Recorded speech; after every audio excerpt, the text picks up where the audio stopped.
주님을 감동시킨 사람이란 제목으로 하나님 말씀을 나누겠습니다. 힘든 코로나 시기를 지나면서 마음속에 따뜻하게 남는 감동적인 이야기가 제게 한 가지 있습니다.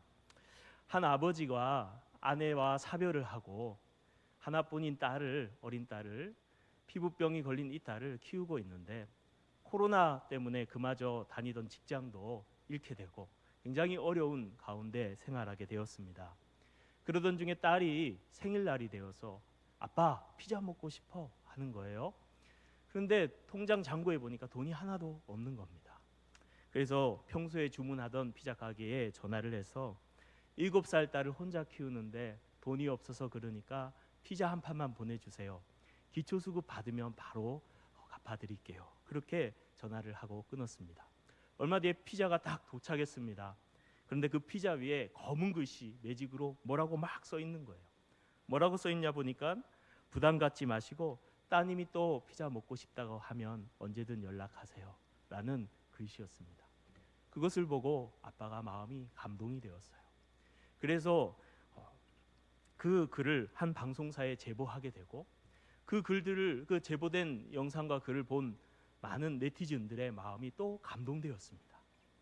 그래서 그 피자 가게를 알아내서 돈줄을 내주었습니다. 매상을 올려주고 그리고 그 부녀를 돕는다는 사람들도 등장했다고 합니다. 이렇게 감동은 사람들의 마음을 움직입니다. 뿐만 아니라 감동은 우리 주님의 마음도 움직이는 줄 믿습니다. 오늘 본문 말씀에 감동하신 예수님의 이야기가 등장하고 있습니다. 이 이야기의 결론부터 먼저 살펴보면 28절입니다. 우리 한 목소리로 한번 28절을 읽어볼까요? 시작. 이에 예수께서 대답하여 이르시되 여자여 내 믿음이 크도다 내 소원대로 되리라 하시니 그때로부터 그의 딸이 나으니라. 아멘. 여기 한글 우리 성경에는 빠진 단어가 있습니다. 글자가 있습니다. 원어 성경, 헬라어 성경에 보면은 오미크론이 있어요. 오라는 감탄사예요. 이것을 넣어서 다시 해석을 하면 오 여자여 내 믿음이 크도다 내 소원대로 될지어다. 오 여자여 라고 주님이 외쳤던 것은 바로 주님이 이 여자로 인해서 크게 감동하고 계시는 것입니다. 성경에 이만큼 주님이 감동한 이야기가 백부장 이야기 외에 그 어디에도 없습니다. 예수님의 마음이 이렇게 감동되어지니까 여자의 소원이 이루어지고 그의 마음에 눌렸던 고통과 아픔의 문제가 완전히 해결된 줄로 믿습니다. 사랑하는 성도님들, 주님이 감동하시면 됩니다. 우리의 삶의 문제, 우리의 어려운 모든 것들 주님께서 감동하시면 다 우리의 소원대로 해결될 줄로 믿습니다.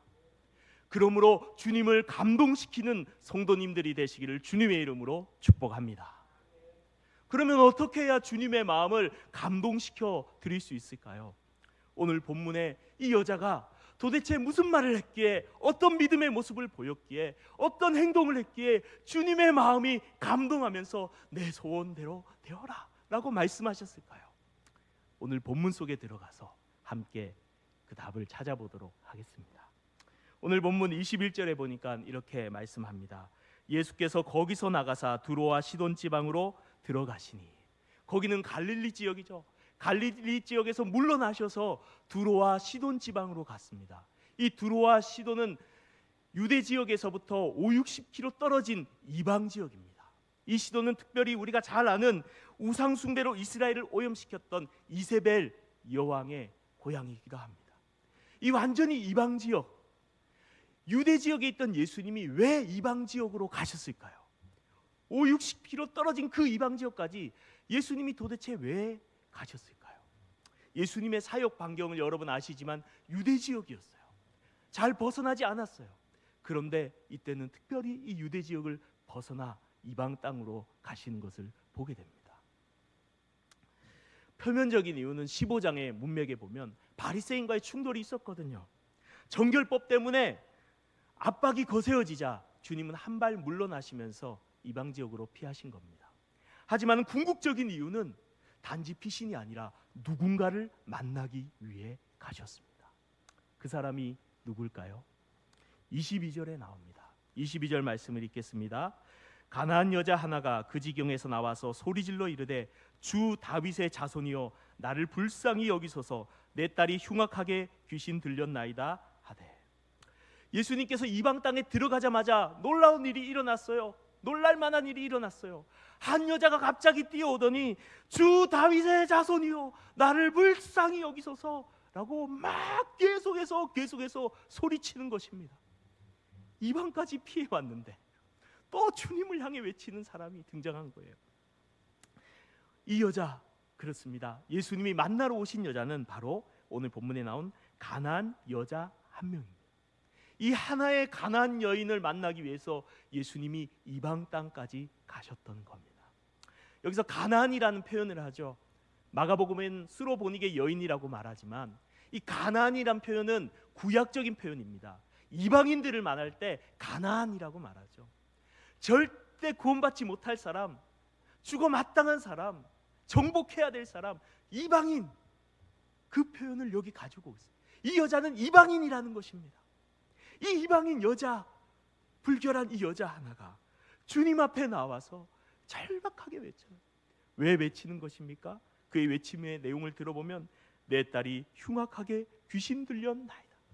내 딸이 심하게 귀신 들려서 너무나 고통스러워하고 있습니다. 그렇게 외쳤던 거예요. 여러분, 요즘에 독감이 유행이죠. 독감이 유행해 손자들 막 자녀들 가족들 다 독감. 그런데 이 독감에 걸려서 어린 아이들에게 약을 먹어도 이 독해가지고 열이 잘 안 떨어져요. 해열제를 먹어도 안 떨어지고 엄마 밤새 어린 아이를 놓고 물로 닦이고 하면서 내가 대신 아팠으면 하는 게 부모의 마음이죠. 그런데 독감 정도가 아니라 더 끔찍한 일이 이 여인에게 벌어졌어요. 귀신이 들리고, 그것도 심각하게.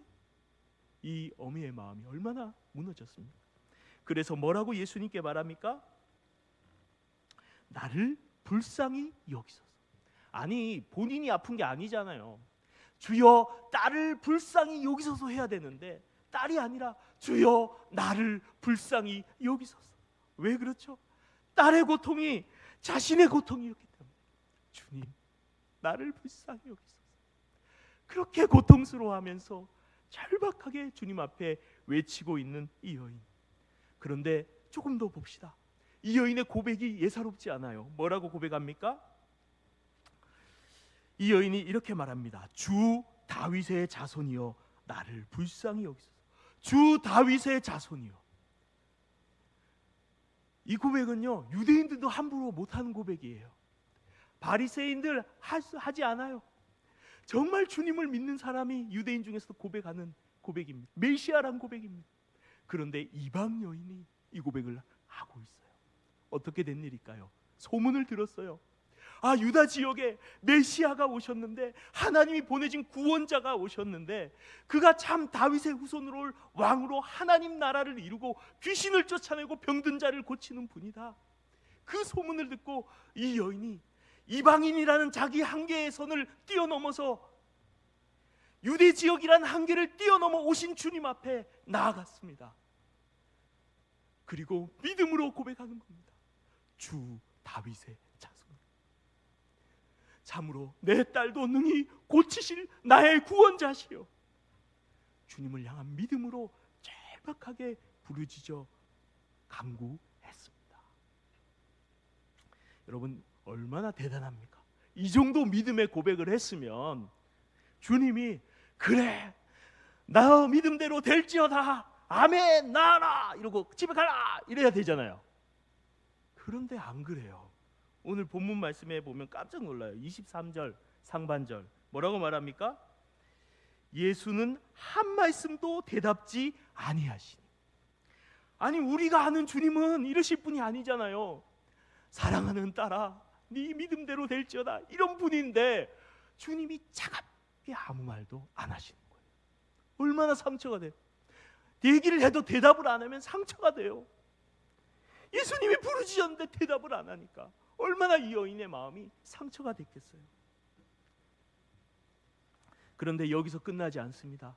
제자들도 거둡니다. 뭐라고 말합니까? 23절 하반절에 제자들이 와서 청하여 말하되 그 여자가 우리 뒤에서 소리를 지르오니 그를 보내소서. 제자들이 여자를 긍휼히 여겨서 이렇게 말했던 것이 아닙니다. 제자들이요, 주님 이 여인 불쌍히 여겨주시고 고쳐주세요가 아닙니다. 주님 지금 바리새인 피해서 소란한 거 피해서 쉬려고 여기까지 왔는데 여기까지 와서 떠드는 여자가 있습니다. 제발 고쳐가지고 빨리 보내세요. 그러는 거예요. 이기적인 표현이에요. 그때 예수님께서 뭐라고 말씀하시죠? 24절 같이 한번 읽어볼까요? 24절 시작.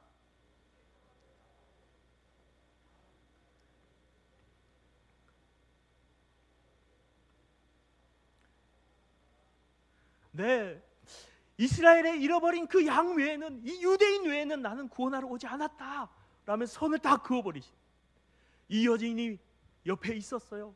가까워서 부르짖는데 그 여인 들으라고 하신 얘기예요. 나는 유대인만 구원하러 왔어. 정말 그렇습니까? 맞아요. 하나님께서 예수님의 사역을 유대 반경으로 유대인에게 먼저 언약하셨기에 예수님을 유대인에게 보내시지만 그 유대인의 구원함을 통해서 온 세계 열방으로 복음을 전하는 것이 하나님의 뜻이고 예수님의 뜻이었습니다. 그래서 예수님께 승천하시기 전에 너희는 예루살렘과 온 유대와 사마리아와 땅끝까지 이르러 내 증인이 되리라 라고 말씀하셨어요. 온 세상을 구원하시고 이방인을 구원하실 계획이 주님에게 있었습니다.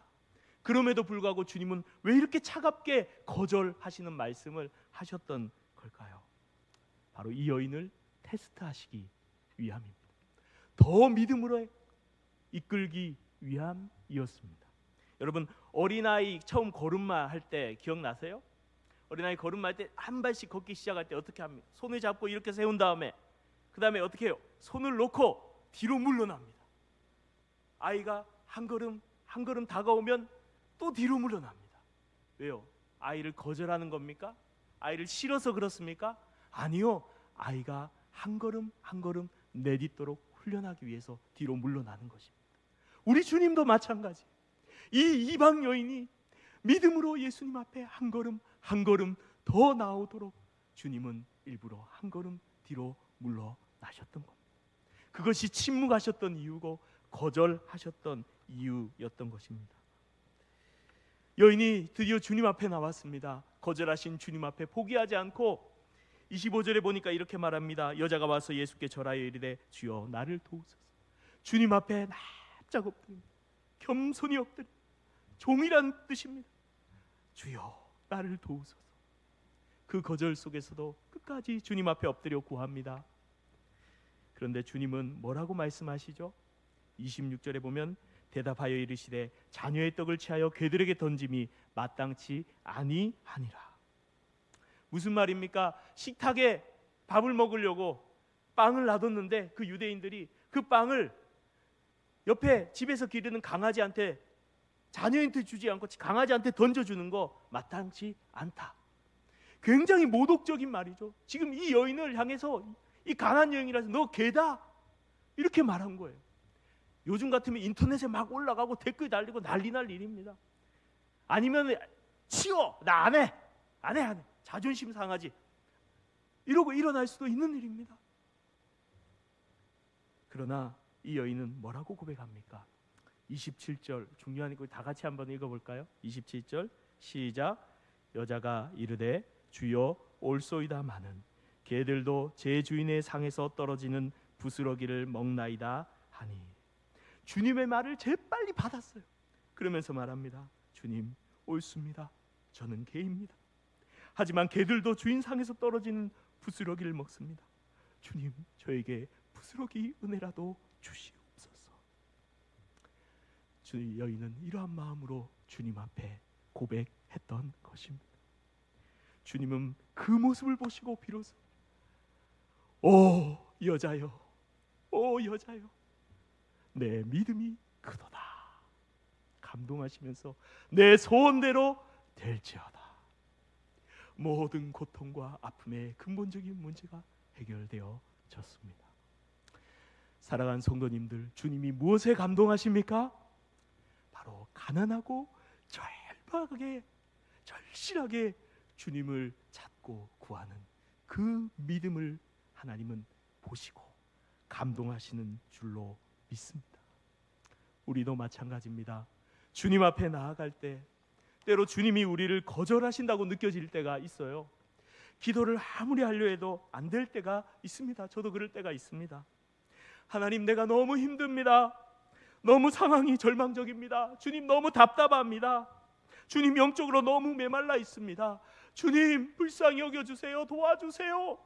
간절히 와서 기도하는데 주님이 침묵하시고 주님이 거절하시고 주님이 아무 대답하지 않는 것처럼 느껴질 때, 마치 회사에 면접을 넣었는데 회사가에게 거절당한 것처럼, 사랑한 애인에게 고백했는데 애인에게 거절당하는 것처럼, 마치 버림받은 것처럼, 외딴섬처럼 너무나 주님 앞에 버림받은 것이 마음 무겁고 힘듭니다. 근데 사랑하는 성도님들, 한 가지 우리가 기억해야 돼요. 주님이 정말 우리를 침묵하실 때, 여러분 기도하고 간절히 했는데도 주님 침묵하시고 아무 말 안 할 때 주님이 정말 우리를 미워하시고 버렸을까요? 아닙니다. 절대로 아닙니다. 한 어머니가 있었어요. 한 어머니가 젖먹이 아이가 있었는데 이제 젖될 때가 된 거예요. 그래 밤에 자다가 일어나서 3시간 간격으로 젖을 먹여야 되는데 이 아이가 더 숙면을 깊이 자고 그래야 더 잘 건강하게 자랄 수 있기 때문에 젖을 떼야 돼요. 그러면 어떻게 합니까? 밤에 이제 오늘부터 젖댄다 하고 결심하고 딱 잡니다. 아기가 새벽 3시에 일어나서 옵니다. 밥 줘! 이러면서 울어요. 그걸 들은 엄마가 마음이 어떨까요? 저 아기 우는데 그래도 젖대야 돼 하고 딱 안 주고 가만히 있어요. 조용히 있어요. 무시하고 못 들은 척해요. 그때 엄마의 마음이 편할까요? 아니요. 너무 마음이 아파요. 너무 마음이 아파요. 그래도 엄마는 참고 침묵하고 가만히 있습니다. 왜요? 이 아이의 참된 성장을 위해서. 우리 하나님도 마찬가지예요.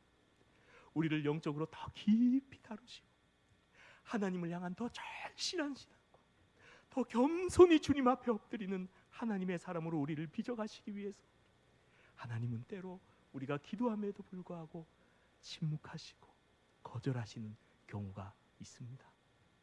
그러나 그러할 때조차도 하나님은 우리를 결코 버리지 않으시고 우리를 크신 사랑으로 안아주고 계시다는 사실을, 우리를 향해서 앞으로 믿음으로 나오너라 하면서 기다리고 계시다는 사실을 믿으시기를 바랍니다.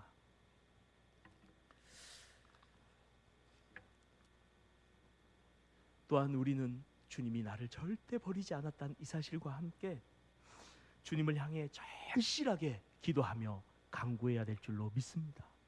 이 가나안 여인처럼 한번 보세요. 이방인이란 한계를 뛰어넘어서, 가나안인이란 이 한계를 뛰어넘어서 주님 앞에 부르짖으며 나온 이 여인을 보세요. 주님이 못 들은 척 침묵하셨음에도 절망치 않고 주님 앞에 끝까지 부르짖으며 그 무릎을 꿇고 주님 앞에 엎드려 나를 도우소서 구하는 이 여인을 보세요. 자녀의 빵을 개들에게 줌이 마땅치 아니하냐라고 말씀하실 때에도 주여 올소이다. 개들도 주인의 상에서 떨어지는 부스러기를 먹습니다. 주님 부스러기라도 주세요 라면서 포기하지 않고 절실하게 주님의 은혜를 구하는 이 여인을 보십시오. 사랑하는 성도님들, 이 말씀을 묵상하면서 나의 마음속에는, 아니 우리 사랑하는 성도님들 마음속에는 정말 이러한 절박한 절실한 마음이 있을까? 여러분, 하나님이 은혜 주셔도 그만이고 안 주셔도 그만이고, 은혜 받으면 받고 안 주면 말고, 이런 마음이 아닙니다. 이 여인은 지금 주님 은혜 안 주시면 내 딸 못 살아요. 주님 꼭 은혜를 주셔야 돼요. 절실한 끈질긴 기도. 지금 우리는 우리 신앙은 참 세련되어져 가고 또 부유해져 가고 또 많은 대안들을 만들어 갑니다.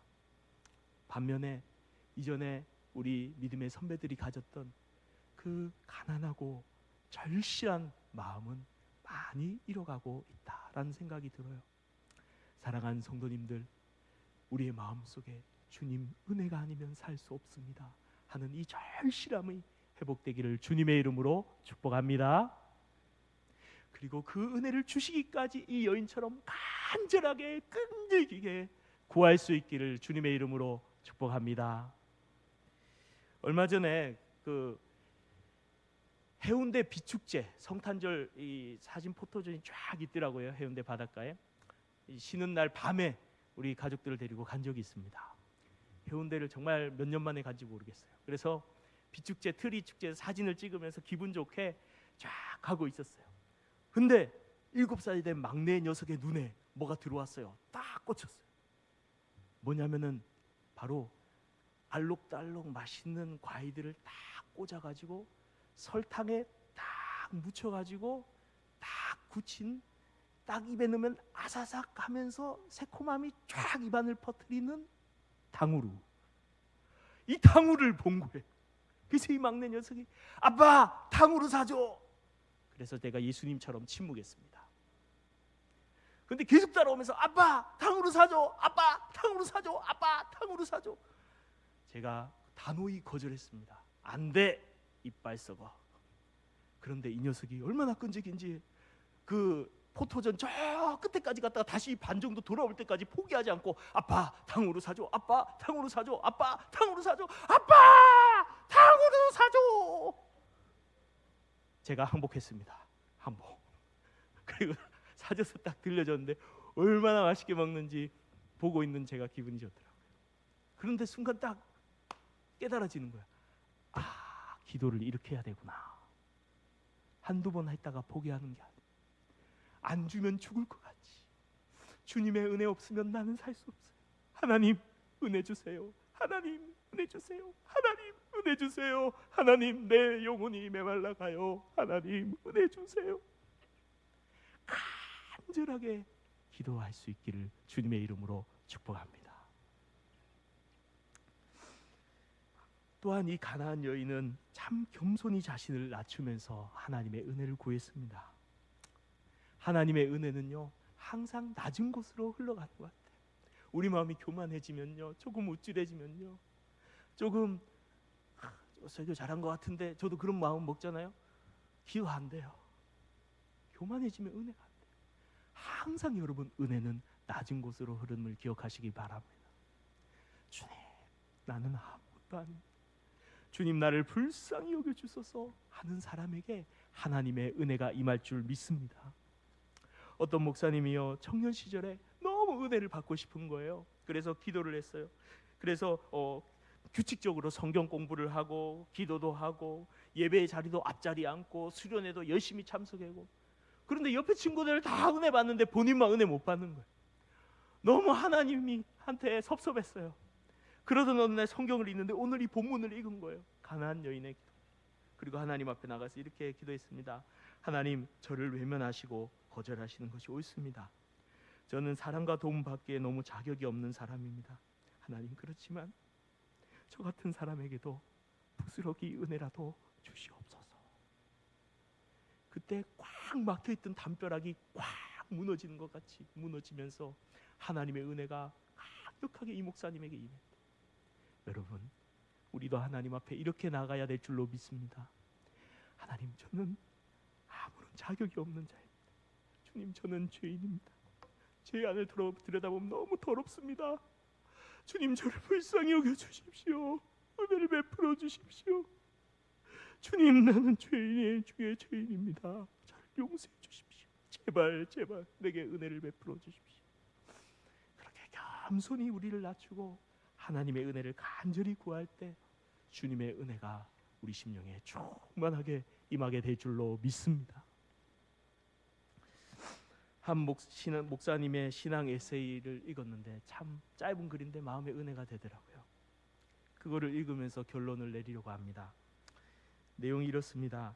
한 조각 부스러기 은혜라도 붙잡을 때 내 딸이 살고 가정이 살아났습니다. 은혜의 울타리 밖에 있던 가나안 여인이지만 은혜의 문 앞에서 부르짖을 때 은혜의 가장자리에 앉았습니다. 낮은 골짜기로 물이 흘러가듯이 은혜는 낮은 곳으로 흘러가는 법이지요. 아들의 자리도 종의 자리도 아닌 개의 자리에서 주인의 은혜를 사모하던 그 여인의 자리는 이스라엘의 가장 낮은 자리였습니다. 딸의 고통의 자리에 서니 오직 주님만 보였습니다. 그분의 한 조각 부스러기 은혜라도 세상보다 보배로운 은혜인 줄로 여겨 생명을 다해 붙잡았습니다. 한 조각 부스러기가 그녀에게는 천국의 모든 것이 되었습니다. 가장 낮은 곳 마곡간으로 오신 예수여, 가난한 영혼이 되어 당신 앞에 엎드려 간구하오니 세상을 살릴 한 조각 부스러기 은혜라도 지금 내게 주소서. 사랑하는 성도님들, 주님의 한 조각 부스러기 은혜, 그 은혜를 붙들 수 있기를 바랍니다. 세상의 모든 것을 합친 것보다 더 큰 은혜가 바로 주님의 은혜인 줄로 믿습니다. 주님, 이 가난한 여인이 기도했던 것처럼 이제는 우리가 기도할 차례입니다. 주님, 나는 아무것도 아닙니다. 나는 죄인입니다. 나를 불쌍히 여기시고 제발 나에게 주의 은혜를 내려 주시옵소서. 그렇게 기도할 수 있는 우리 성도님들이 되시기를 주님의 이름으로 축복합니다.